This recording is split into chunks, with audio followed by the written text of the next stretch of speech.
Hello guys, welcome to new video. In this video, we're going to discuss natural phenomena. Okay, तो from this word we what we understand natural phenomena क्या होता है? Natural phenomena वो होता है जैसे कि a natural phenomena is any occurrence in nature which is not produced by humans although it may affect humans. Natural phenomena वो होता है जो ह्यूमंस नहीं क्रिएट करते पर ह्यूमंस को अफेक्ट कर सकता है. ठीक है, जैसे कि वेदर का हो सकता है, वेदर हो सकता है, बायोलॉजिकल प्रोसेस हो सकता है, फिजिकल प्रोसेस हो सकता है, या फिर नेचुरल डिजास्टर्स हो सकता है. ठीक है, कुछ नेचुरल फिनोमेना के बारे में हम बात करते हैं. वो है, पहला है एयर प्रेशर. देखिए एयर प्रेशर क्या है? Air exerts pressure and the pressure exerted by the weight of air on the earth's surface is called atmospheric pressure. Okay, pressure वो होता है, एयर प्रेशर वो होता है जब एयर एयर प्रेशर एक्सर्ट करता है and pressure exerted by the weight of the air on the earth surface. जो प्रेशर क्रिएट करता है अर्थ सरफेस पे, वो एयर वेट क्रिएट करता है, उसे कहते हैं हम एटमॉस्फेरिक प्रेशर. ओके, चलिए डिस्कस करते हैं. नेक्स्ट है हमारा विंड. विंड तो आप सब लोगों को पता होगा. विंड है the movement of air always occurs from high pressure area. High pressure area से जो हवा जो है वो हमेशा हाई प्रेशर एरिया से क्या होता है, लो प्रेशर एरिया वाले एयर प्रेशर वाले एरिया में मूव करता है. ठीक है, तो उसे कहते हैं हम wind. Such first moving of air current, जो एयर करंट मूव होता है वहाँ से हाई से लो तक से हम विंड कहते हैं. ठीक है, और यहाँ पे एक पॉइंट है, देखिए air pressure can be measured by using a device called barometer. Barometer से विंड को मापा जा सकता है. ठीक है, एयर को मापा जा सकता है. डिस्कस सकते हैं. नेक्स्ट जो है वो है थंडरस्टॉर्म. देखिए थंडरस्टॉर्म क्या है? थंडरस्टॉर्म आप इस पिक्चर में देख के पता लगा सकते हैं कि थंडरस्टॉर्म क्या है. फिर भी मैं आप लोगों को बताता हूँ. High speed with lightning sound. Lightning sound में जो हाई स्पीड में जो लाइटनिंग साउंड होता है और हैवी रेन होता है उसे कहते हैं हम थंडरस्टॉर्म. देखिए आप यहाँ पे देख सकते हैं थंडरस्टॉर्म क्या है. और देखिए थंडरस्टॉर्म्स के बारे में हम अगर कुछ बात करें तो थंडरस्टॉर्म में जो होता है मैंने आप लोगों को बताया, और हम इससे कैसे बच सकते हैं, मतलब ये होने पर हमें क्या करना चाहिए, क्या नहीं करना चाहिए. बहुत सारे मेजर्स ले सकते हैं हम. हमें बाहर नहीं रहना चाहिए ओपन प्लेसेस में, या फिर मेटलिक शेड्स के नीचे नहीं रहना चाहिए. जहाँ पे भी मेटल वाला कुछ भी हो वहाँ पे नहीं रहना चाहिए. क्यों नहीं रहना चाहिए? क्योंकि वो उसका इलेक्ट्रॉन्स जो होता है मेटल में वो थंडरस्टॉर्म को अपनी तरफ खींचता है, तो उससे हमें इफेक्ट हो सकता है. अगर हम किसी कार में रहते हैं तो रह सकते हैं, क्योंकि कार का जो ऊपर का मेटलिक बॉडी होता है वो इसको अपने ऊपर नहीं आने देता थंडरस्टॉर्म को. ठीक है, तो कार या बस में हम सेफ होते हैं. और घर में रहना चाहिए, हमें इलेक्ट्रिकल इक्विपमेंट्स को अलग करके रखना चाहिए. बस ये सभी है, आप लोगों को पता होगा इसके बारे में, थंडरस्टॉर्म के बारे में. चलिए डिस्कस करते हैं अगला, जो कि है साइक्लोन्स. देखिए साइक्लोन्स के बारे में हमने बहुत बार ही सुना है, राइट? क्योंकि साइक्लोन्स हमारे इंडिया में भी बहुत आते रहता है. आपने सुना होगा वहाँ पे साइक्लोन आ गया तो उसकी वजह से बहुत सारे लोगों का ये नुकसान हुआ होगा. इसको अगर डिफाइन किया जाए तो ऐसा है, साइक्लोन ऐसा है. It is caused by strong winds blowing around a central area having very low atmospheric pressure called I of the storm. Okay, cyclones क्या है? देखिए अगर सेंट्रल एरिया में किसका, सी के सेंट्रल एरिया में, मतलब जो समुद्र है उसके सेंट्रल एरिया में अगर स्ट्रॉन्ग विंड ब्लो होता है तो उससे क्या होता है, जो very low atmospheric pressure create होता है उससे वाटर को जोर से धक्का मिलता है, और जो धक्का मिलता है वो आके किनारे पे लगता है. किनारे पे लगने पर जो भी आसपास के घर वगैरह होता है वो सब कुछ ख़राब हो जाता है या फिर नष्ट हो जाता है. तो ये है साइक्लोन, ये होता है. और ये लास्ट लाइन देख सकते हैं आप. It is violent storm with speed ये एक बायोलिक स्ट्रोम है। क्या होता है इसे, विद उसका विंड स्पीड देखिए क्या होता है, जो हवा का उसका स्पीड क्या होता है 120 to 200 kilometre per hour. 120 to 200 तक आवर तक इसका रेंज, मतलब इतना वायलेंट होता है इसका स्ट्रोम। ओके। और इसके जो है वाटर को पुश करता है हमारे लैंड की तरफ, यही है। और जो इसका, अगर मैं सेफ्टी मेजर्स के बारे में बात करूँ तो अभी गवर्नमेंट ने क्या किया है, साइक्लोन फोरकास्ट सिस्टम कुछ मेजर किया है कि अगर इस किसी जगह पे मान लीजिए कि ये एरिया, लोगों को पता चल जाता है पहले कि ये साइक्लोन प्रोन एरिया है, तो होने से वो पहले वहाँ के जो भी लोग होते हैं उनको वहाँ से हटा देते हैं और इस एरिया को मतलब लोगों को वहाँ से हटा के बचा लेते हैं। अभी कुछ एडवांस टेक्नोलॉजीज भी आए हैं जो कुछ पहले ही हमें सूचित कर देते हैं कि यहाँ पे वो साइक्लोन प्रोन एरिया है, तो वहाँ पे नहीं रहना है। ओके। तो साइक्लोन्स के सब कुछ मैंने आप लोगों को बता दिया, साइक्लोन के कैसे हमेशा करना है, क्या नहीं करना है। मूव करते हैं नेक्स्ट टॉपिक पे, जो कि है लाइटनिंग। देखिए लाइटनिंग तो सभी लोगों ने देखा होगा, साइक्लोन या फिर जो भी होता है वो हमने सामने से नहीं देखा होगा बहुत लोगों ने, पर लाइटनिंग तो हम देखती है।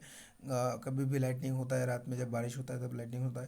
तो लाइटनिंग का अगर डेफिनेशन के बारे में बात करूँ तो द स्ट्रिक्स ऑफ ब्राइट लाइट, जो ब्राइट लाइट के जो स्ट्रिक्स होते हैं और साउंड के साथ जो बरसते हैं थंडरस्टॉर्म के दौरान, उसे हम लाइटनिंग कहते हैं। जैसे कि आप लोग इस फोटो में देख सकते हैं या फिर इस पिक्चर में देख सकते हैं, जिसे हम लाइटनिंग कहते हैं। और लाइटनिंग और थंडरस्टॉर्म में जो सेफ्टी मेजर्स है उनमें ऑलमोस्ट सेम है। मेटलिक बॉडी के नीचे नहीं रहना है हमें, कार में सेफ रह सकते हैं, घरों में रहना है हमें।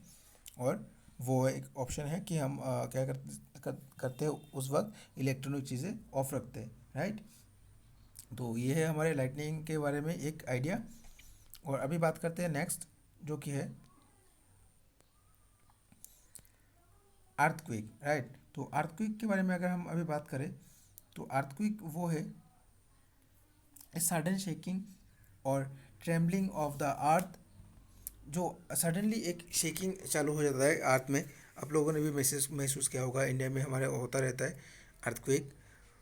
जो सडन शेक और ट्रेम्बलिंग ऑफ अर्थ है who is last for a very short time, जो बहुत कम समय के लिए रहता है, उसे हम क्या कहते हैं, उसे कहते हैं अर्थक्वेक। अर्थक्वेक का एक अगर आप सब जो भी हो, आप सब ने नोटिस किया होगा, नेपाल में हमारे काठमांडू में जो हुआ था पड़ोसी देश में, तो उसके बारे में हम बात कर सकते हैं, उसे कहते हैं हम अर्थक्वेक। ओके।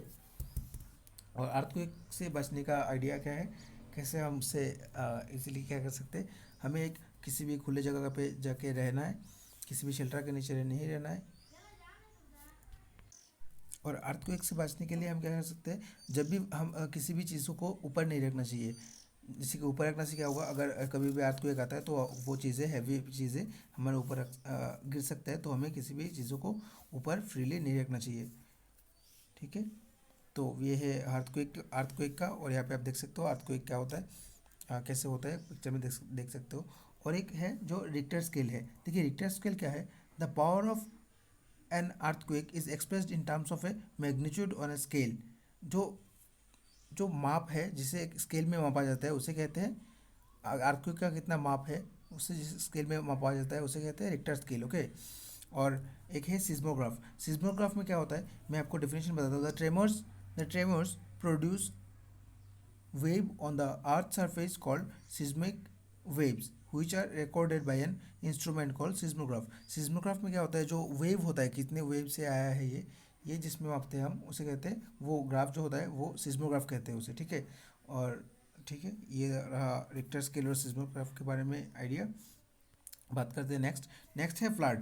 देखिए फ्लड प्रोन एरियाज बहुत सारे होते हैं, हमारे आसाम में भी फ्लड होता है और वेस्ट बंगाल में, और अभी शायद केरला में हो रहा है फ्लड। जो फ्लड्स हो रहा है, बिहार में भी एक बहुत सिवियर पोजीशन था। तो a flood is an overflow of an expanse of water that submerges land.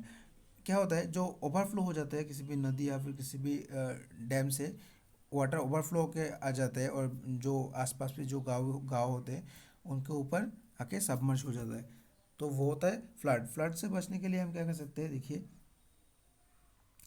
हमें देखना होगा, गवर्नमेंट को बहुत सारे इससे मेजर्स लेने चाहिए पहले से ही। और हमें क्या करना होगा,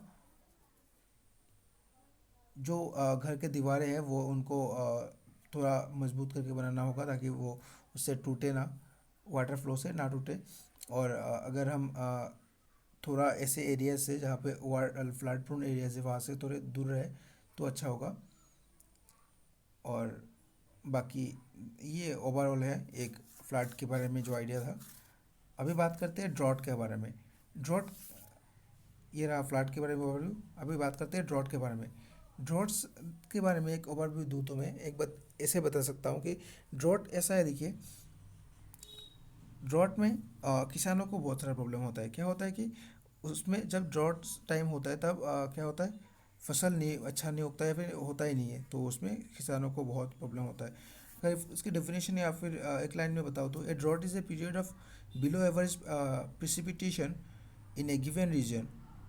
बिलो एवरेज प्रिसिपिटेशन जहाँ पे होता है resulting in a prolong shortage of water. अब वहाँ पे बारिश ना होने के कारण या फिर इंडस्ट्रियलाइजेशन के कारण क्या होता है कि माटी वहाँ का जो मिट्टी होता है वो पूरा सूख जाता है, राइट। और वेदर एटमॉस्फेरिक सरफेस वाटर और ग्राउंड, ओके। एटमॉस्फेरिक सरफेस का वाटर जो होता है वो भी, या फिर ग्राउंड का वाटर भी जो होता है वो सूख जाता है पूरा। अभी बात करते हैं कुछ इंपॉर्टेंट टर्म्स के बारे में। पहला है, देखिए पहला क्या है, विंड करंट। विंड करंट के बारे में हमने पहले बात किया होगा थोड़ा, फिर भी अभी बता देता हूँ फिर से। विंड करंट क्या है, देखिए विंड करंट है वो इक्वेटर, इक्वेटर पता है ना, पूरा पृथ्वी का बीचों बीच का जो है इक्वेटर में क्या होता है, एयर जो होता है वो गर्म होता है, right. And the near the equator, pole के पास क्या होता है, एयर ठंडा होता है। तो जो इक्वेटर के पास जो फॉर्म होता है उसे कहते हैं equator forming wind current. We know that the air near equator are warmer and and cooler near poles. The warmer air near equator moves towards poles and cooler air near poles move towards equator, forming wind current. This is about wind current. और monsoon wind के बारे में अगर हम बात करें तो in summer air above land near equator warms quickly and rises, creating a low pressure region, and the air above sea, which are cooler, move towards land along with lots of moisture. Such air current are called monsoon winds. ठीक है, इसे monsoon winds कहते हैं। अभी अगर हम tornado के बारे में बात करें तो टोर्नेडो आप इस फोटो में देख सकते हैं। टोर्नेडो क्या होता है, जो हम इसे कहते हैं जो टोर्नेडो कहते हैं, जो एक बादल पूरा घूम के एक जगह पे सर्कल लेके आता है, इसे कहते हैं हम टोर्नेडो, ठीक है।